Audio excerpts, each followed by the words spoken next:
আমাদের উত্তরবঙ্গ আলিপুরদুয়ার ডিস্ট্রিক্ট হলো আলিপুরদুয়ার এবং গ্রামের নাম গারাজুত। গারাজুতে যে ভয়াবহ বন্যার পরিস্থিতি খুব খারাপ, সেই জন্য আমাদের মা মাটি মানুষের পক্ষ থেকে কাল থেকে শুরু করে এই অবধি অন্ন বা খাবারের আয়োজন করা হয়েছে, বা প্রত্যেক মানুষকে, গ্রামের প্রত্যেক মানুষকে আমরা বিলি করছি সেই অন্ন। উত্তরবঙ্গ জলদাপাড়া এলাকা, গ্রামের নাম গারাজুত, একদম মরুভূমি, মানে কালকে বন্যা হয়ে গেছে, একদম মরুভূমির মতন হয়ে গেছে। সব মানুষের বাড়ি ঘর কিচ্ছু নেই। এদিকে বাড়ি ঘর ছিল, এদিকে বেগুন আবাদ, লঙ্কা, মানে সব নষ্ট হয়ে গেছে। এদিকে মরুভূমি, মরুভূমি হয়ে গেছে, মরুভূমি। এই জলদাপাড়া ফরেস্ট, এটা জলদাপাড়া ফরেস্ট, একদম আমরা জঙ্গলের মধ্যে আছি, এটা ফরেস্টের মধ্যে আছি।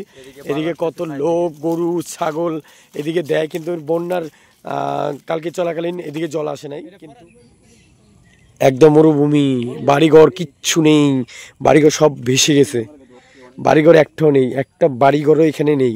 মানে আগে বাড়ি ছিল, কিন্তু বন্যার ফলে একটা বাড়িঘরও নেই।